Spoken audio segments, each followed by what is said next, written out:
Assalamualaikum warahmatullahi wabarakatuh.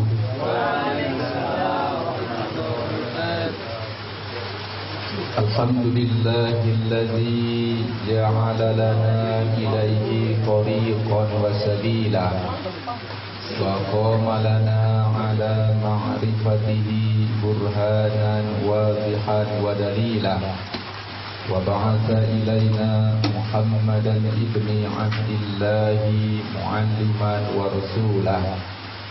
Ashhadu an la ilaha illallah wahdahu la syarika lah, syahadata man arafa rabbah, wa ashhadu anna Muhammadan abduhu wa rasuluh, afdalu man nasahal khalqa wa nabbah. Allahumma salli wa sallim ala sayyidina Muhammadin wa ala alihi wa sahbihi wa mawalah.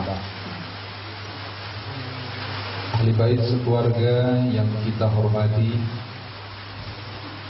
kita doakan mudah-mudahan apa yang menjadi doanya, cita-cita dan harapan-harapannya dikabulkan oleh Allah Subhanahu wa ta'ala. Kemudian yang kita hormati pengurus pengajian kita doakan mudah-mudahan diberikan oleh Allah kekuatan, kesabaran dalam rangka mengurus pengajian kita ini dengan sebaik-baiknya. Para orang tua kita yang kita hormati, mudah-mudahan diberikan oleh Allah kesehatan, keberkahan usia, ilmu yang bermanfaat. Kemudian bagi anak-anak kita, adik-adik kita pada malam hari ini juga turut berhadir, mudah-mudahan benar-benar bisa menjadi generasi harapan agama, harapan bangsa dan negara yang kita cintai. Amin ya rabbal alamin. Pada malam hari ini kita lanjutkan kajian kita masih tentang seputar ibadah sholat. Kalau pada beberapa pertemuan sebelumnya kita sudah mengkaji tentang ibadah sholat pada bagian cara melaksanakannya, bagaimana supaya syarat dan rukunnya terpenuhi sehingga sholatnya sah secara syariat, kan begitu. Tapi dalam rangka untuk supaya ibadah sholat kita itu baik dan benar, apakah cukup demikian saja? Ternyata kurang memadai kalau belum ditambah dengan bagaimana menyempurnakan ibadah sholat itu dalam hal-hal yang berkaitan dengan hati, dengan amal ruhani kita. Karena dalam ibadah sholat di sana ada misalnya khusyuk. Khusyuk itu bukan semata-mata nampak orang sholatnya tenang, tapi pikirannya melayang-layang kan. Ada juga orang tenang nampak badannya, ibadah sholat memang tenang dia, tapi pikirannya terbang kemana-mana. Ya. Ada juga yang tenang juga dia, tapi karena ngantuk aja ada juga. Tenang. Duduk tahiyat dia, tak taunya dia sambil duduk tahiyat ketiduran, lupa dia nggak baca, pas imam mau salam baru teringat dia, kan gitu. Nah, tenang juga, tapi bukan khusyuk, ngantuk, kan gitu. Bapak-bapak jamaah seluruhnya yang dimuliakan oleh Allah Subhanahu wa ta'ala, sebenarnya kalau mau diringkas, disimpulkan langsung,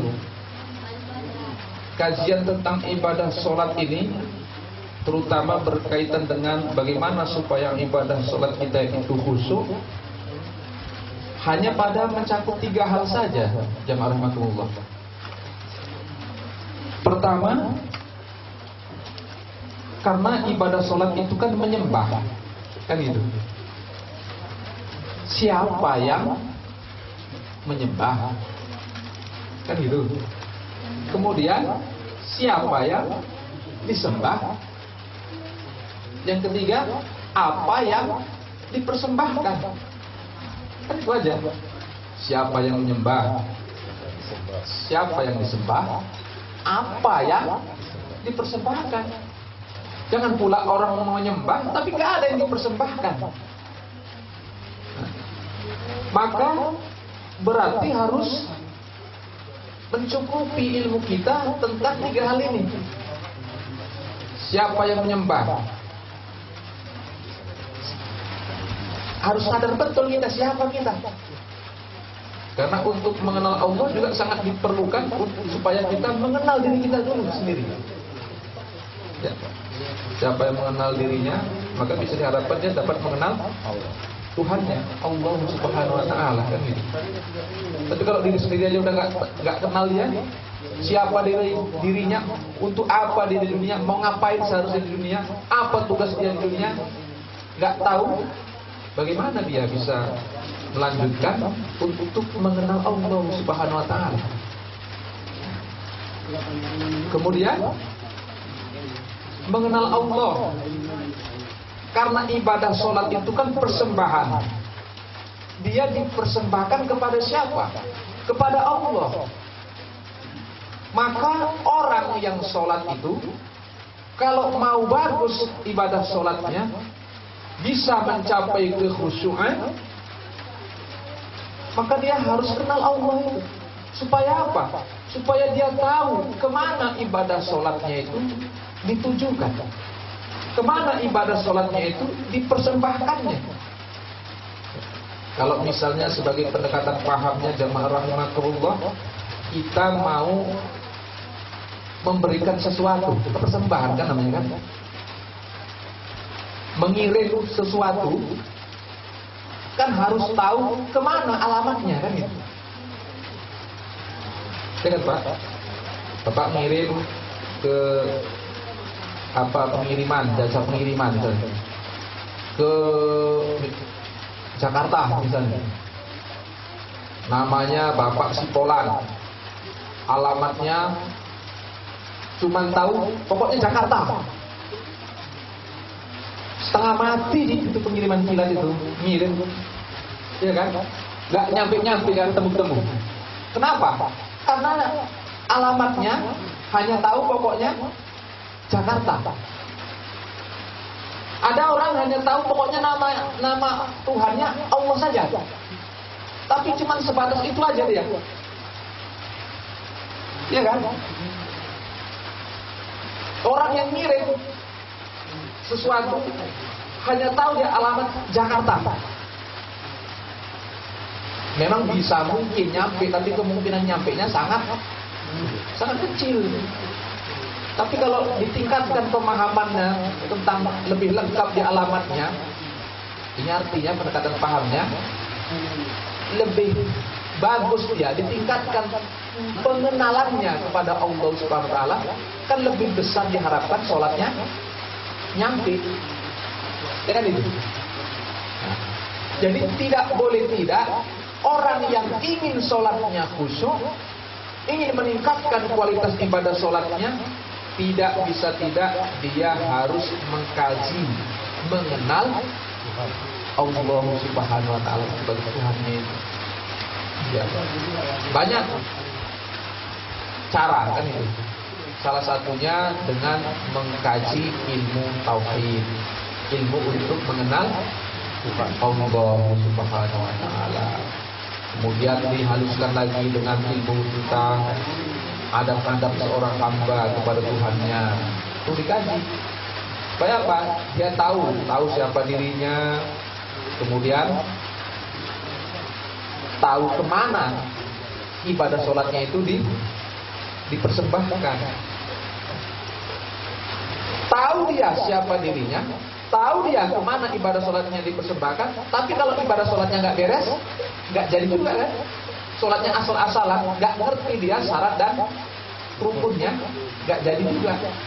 Maka 3 hal ini, kenali diri betul-betul, kaji ibadah sholat dengan baik, kenali Allah Subhanahu Wa Taala dengan sebenar-benarnya, baru insya Allah. Jamaah yang dimuliakan oleh Allah Subhanahu Wa Taala, Ini nggak pala lama-lama, paling lama 15 menit dia siap nih Pak. Nah, udah malam, hujan pula lagi. Tapi kalau dipakai ngobrol ditahan Pak. Tapi kalau ngaji memang cobaannya gitu dia. Jadi khusyuk ini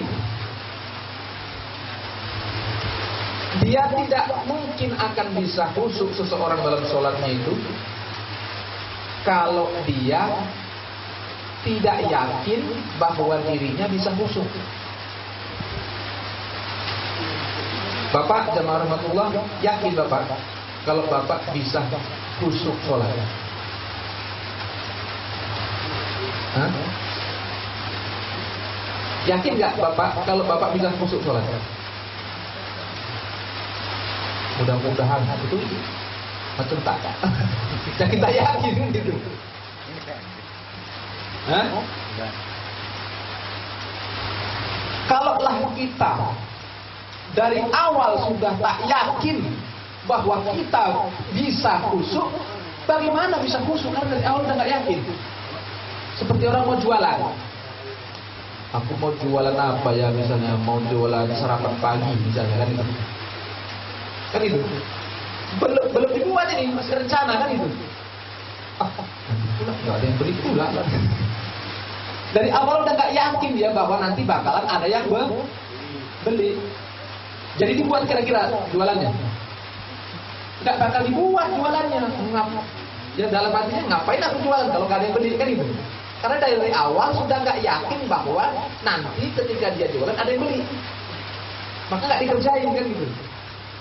Dari awal seseorang yang sudah nggak yakin bahwa dia bisa khusyuk, maka bagaimana dia bisa mengusahakan khusyuk itu? Ustaz kalau nggak yakin nggak mau dia ngerjakan Ustaz. Ya makanya. Keyakinan kita kerjakan. Yakinkan aja. Iya makanya. Yakin nggak yakin, yakin nggak yakin ya nggak yakin aja. Karena orang dari awal ketika diajak, ayo kita kaji sholat khusyuk, ada bimbingannya kita buat bimbingan sholat khusyuk. Ya, kami berserta para sahabat kami, ya para ustadz, ada 3 orang, banyak warahmatullah, membentuk namanya AQSO, singkatan dari Aqimus Sholat. Ini berkonsentrasi kalau dalam ibadah haji kan ada KBIH, kelompok bimbingan ibadah haji. Ini kita buat kalau perlu namanya kelompok bimbingan ibadah sholat. Tapi kami namakan ini bimbingan ibadah sholat Aqimus Sholat, disingkat AQSO. Aqimus Sholat. Ya. Promosi yang bagus apa kan? Kenapa kami buat ini? Didasari keprihatinan banyak orang menurut pengamatan kami dan faktanya memang seperti itu. Sholat ya sholat gitu aja. Yang khawatir asal sholat. Pokoknya sholat masih lumayan daripada tidak. Tapi masa dari tahun 0 istilahnya sampai tahun sekarang masa gitu-gitu aja? Apa enggak merasa kepengen kita? Bagaimana supaya sholat kita bukan cuma sebatas syarat rukunnya, tapi betul-betul bisa kita peroleh apa yang harusnya diraih oleh orang yang sholat. Apa itu? Tenang batin, tentram jiwa. Kita kepengen, itulah modal bahagia. Ya. Macam mana pun tinggi pangkat jabatan, macam mana pun banyak harta melimpah ruah, bagaimanapun rumah megah didirikan, kalau nggak tenang batin, macam mana mau bisa bahagia kan gitu? Sholat khusyuk itulah salah satu jalannya. Jemaah yang dimuliakan oleh Allah Subhanahu Wa Taala, ada orang memaksa-maksakan diri supaya khusyuk dalam sholat. Ada apa banyak Pak? Memaksa-maksakan diri ketika sholat supaya khusyuk, sampai takbir ihramnya pun kayak takbir sholat hari raya. Kenapa? Gak jadi. Itu udah balik sebelum kita singgung kan. Dia memaksa-maksakan diri supaya khusyuk. Allah, paksa diri sampai mukanya pun kadang berkerut gak enak tengok kan. Namanya memaksakan diri. Allah. Panjang takbirnya, Allah. Terakhir karena udah panjang, nggak jadi. Allah turun lagi. Dibuat, karena nggak jadi, ulang lagi lah. Allah. Lama lagi, Allah. Karena dia mungkin berusaha untuk memaksa diri untuk khusyuk. Allah. Lama, udah lama nggak jadi. Kalau makmum atau sholat sendirian lumayan. Lah kalau sampai imam begitu, macam mana makmumnya? Hah? Makmum ini kan ada yang model mau cepet aja, imam belum siap, tak belum udah sibuk aja langsung takbir kan itu. Tahu-tahu imamnya nggak jadi, macam mana makmum ini? Mau ngapain dia makmum tadi kan? Imamnya ternyata nggak jadi takbir kan gitu. Oh, makmum, ya imamnya tengok isi makmum udah angkat tangan. Allahu Akbar. Amna angkat tangan lah. Allahu Akbar kan itu. Tahu-tahu imam nggak jadi. Turun tangan nggak jadi. Itu dia. Memaksa-maksakan diri supaya khusyuk. Padahal khusyuk itu bukan sesuatu yang dipaksa-paksakan. Pendekatan pahamnya supaya khusyuk itu mudah terbangun dalam diri kita adalah seperti seorang petani yang mempersiapkan lahan dan segala sesuatunya supaya benih mudah tumbuh dengan subur. Kalau tanahnya subur, cukup airnya, udaranya cukup lembab, bukankah biji kedelai mudah berkecambah menjadi toge? Ya kan Pak? Biji kedelai itu kan akan dengan mudah dia tumbuh berkecambah yang kita sebut akhirnya dengan toge ketika dia diletakkan atau berada di tempat yang tepat. Lembab, udaranya kan butuh lembab itu toge. Ya, di wahananya kan bukan wahana batu itu kan. Apa itu yang kira-kira macam-macam sabut atau apa mungkin, atau saya pun nggak ngerti betul macam mana kalau buat toge itu kan. Tapi dia perlu tempat yang lembab, udaranya tidak terlalu panas, tempatnya benar, maka 1 hari 2 hari kabarnya sudah tumbuh dengan mudah kan gitu. Coba kalau biji kedelai itu Bapak letakkanlah misalnya di atas seng misalnya. Sampai sebulan pun nggak jadi itu, ya kan? Kering malah kerontang dia, usut jadinya. Kenapa? Ditempatkan pada tempat yang tidak mendukung dia untuk tumbuh dengan mudah. Maka pelajaran khusyuk yang kita kaji ini merupakan dasar-dasar orang supaya mudah khusyuk perlu mempersiapkan dirinya, terutama rohaninya, supaya khusyuk itu mudah terbangun ketika dia melaksanakan ibadah sholat. Dengan apa? Dengan berbagai macam. Jadi caranya, jadi khusyuk bukan sesuatu yang dipaksa-paksakan, tapi khusyuk akan mudah terbangun pada diri orang yang sholat kalau dia tahu caranya.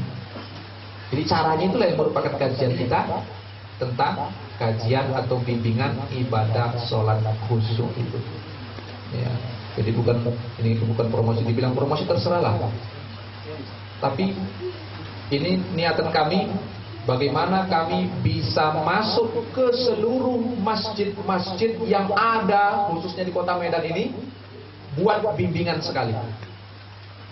Paling-paling sekitar 2,5 jam sampai 3 jam aja. Sekali kaji tuntas. Ya, itu materinya dari fikih toharo, dari bersuci. Karena sholat nggak bisa tidak, harus terkait dia dengan sempurnanya bersuci. Wudhu tidak sah kalau istinja nggak beres.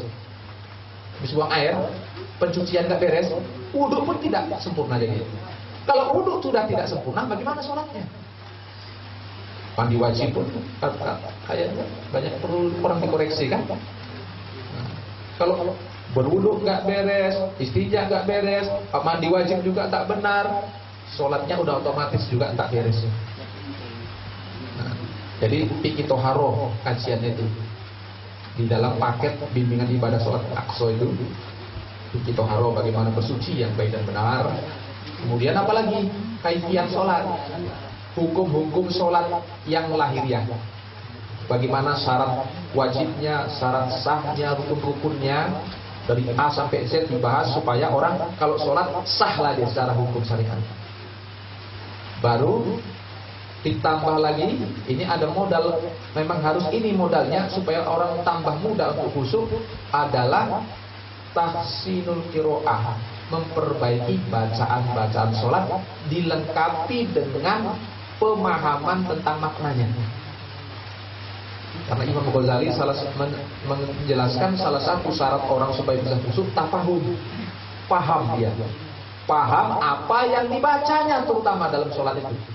Karena as-sholat itu doa, sholat itu doa.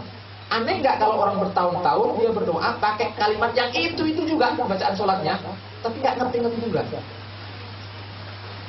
Kan sedih. Perhatian nggak Pak, merasa nggak Pak kalau yang sholat bertahun-tahun nggak ngerti artinya kita baca dalam sholat? Prihatin harusnya, tapi orang banyak nggak sadar, nggak merasa dia prihatin. Macam mana mau khusyuk kalau nggak ngerti apa yang dibaca? Macam mana dia bisa mudah khusyuk kalau nggak ngerti apa yang dimintanya ketika sholat itu? Sholat itu banyak intinya isinya doa, karena memang secara bahasa sholat itu doa. Berarti orang sholat, orang meminta kepada Allah Ta'ala. Orang meminta lucu nggak kalau nggak ngerti apa yang diminta? Cuma ngomong aja tapi nggak ngerti apa yang diminta. Nah, baru yang terakhir kajian bimbingan sholat khusyuknya. Jadi sementara ini ada 3 ustadz, 3 guru yang bergabung dalam Aqsa ini. Jadi masing-masing diserahkan bidang spesialisasinya. Karena satu orang nggak mungkin bisa ahli dalam segala hal kan. Tapi satu orang itu sangat punya potensi bisa menguasai satu fokus kajian yang dia harus betul-betul konsentrasi di situ mengkaji. Jadi rencana kami begitu, tiap-tiap masjid itu kalau bisa, ya kalaupun memang ada yang lain nggak mesti Aqsa pun nggak apa-apa kan gitu. Tapi ini kita tumbuh kembangkan kesadaran betapa pentingnya menyempurnakan ibadah sholat dan dilengkapi dengan khusyuknya. Demikian kajian kita pada malam hari ini.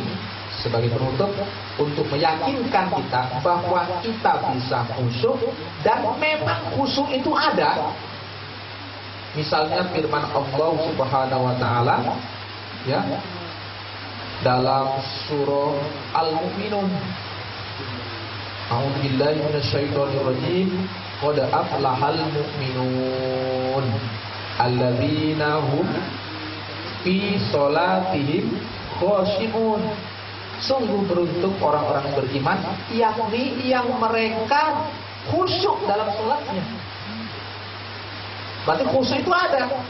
Cuman kuncinya apa syaratnya tadi di depan? Beriman, yakin.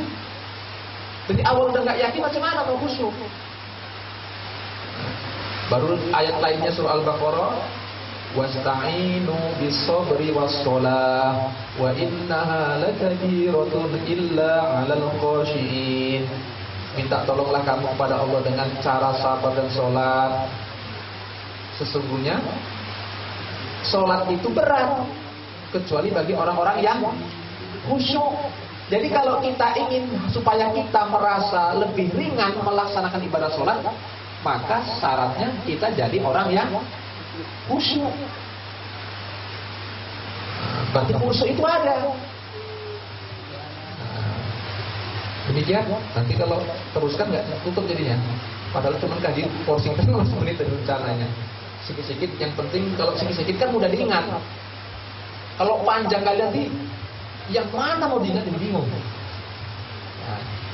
Demikian, mudah-mudahan bisa menjadi satu kesadaran bagi kita betapa pentingnya, betapa perlunya kita mengkaji ibadah sholat yang merupakan tiap agama kita ini.